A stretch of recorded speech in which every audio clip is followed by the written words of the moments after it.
Emily Williams had always been treated like the disappointment of her wealthy family. Her younger brother Marcus was the favorite. He became a successful lawyer, and every family dinner was filled with praise for his achievements. Emily, on the other hand, had left her corporate job years earlier to start a real estate business. Her parents believed she had failed and assumed she was barely surviving while living in the old family home that their grandmother had left to her. One Sunday evening, the family gathered for dinner.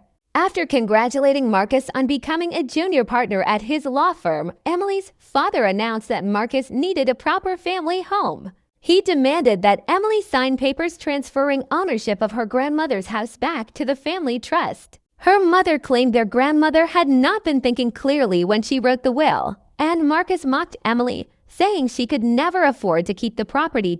Emily remained calm. Unknown to them, she had already paid off the mortgage years earlier. During the past 6 years, she had quietly built a successful real estate investment company, buying and renovating properties across several states. The family home legally belonged to her, and her business owned many other valuable properties as well. When her father ordered her to hand over the keys and leave the house, Emily simply placed the keys on the table, thanked them for dinner, and walked away.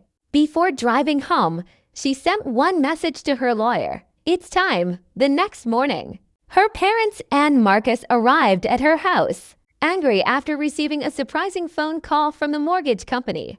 Emily welcomed them into her office, where she calmly showed them the truth. She revealed that she owned a thriving real estate company with dozens of valuable properties. The family home had been completely paid off years ago, and it was now one of many assets owned by her company. Even more shocking, the office building where Marcus's law firm rented space also belonged to Emily. Every month, his company had been paying rent to her without realizing it. Her mother was speechless. Her father could hardly believe that Emily had built such a fortune in silence. Emily explained that she had started with one small foreclosed property, working alongside Maria, the family's longtime housekeeper, who later became her trusted business partner and owned part of the company.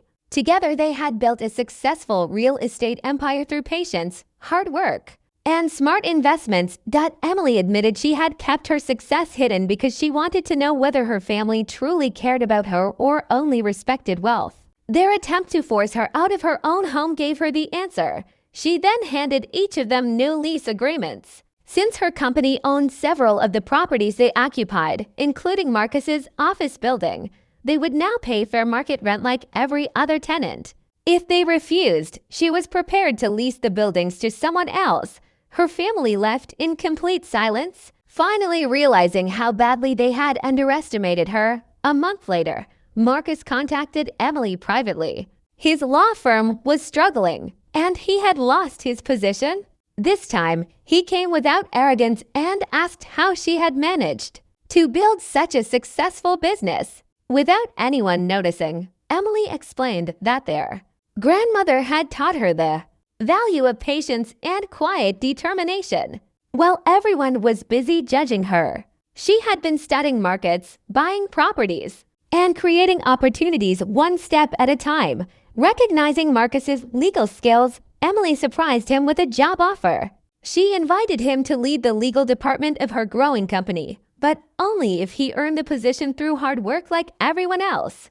Marcus accepted the offer and sincerely apologized for the years he had spent looking down on her. Later that evening, Emily visited her grandmother's grave and thanked her for believing in her when no one else did. Her grandmother had taught her that silence was not weakness. Sometimes it was the smartest strategy of all. Soon afterward, Emily's mother invited the family to Sunday dinner again, but this time at Emily's home. It was the first sign that they finally accepted the truth. Emily knew she had built far more than a successful company. She had built confidence, independence, and a life no one could take away. She no longer needed her family's approval because she had already proven her worth to herself. The greatest victory was never becoming rich. It was showing that the quiet person everyone ignores can become the strongest one in the room. Sometimes the best revenge is not arguing or proving people wrong with words. It is quietly building a life so successful that the truth speaks for itself.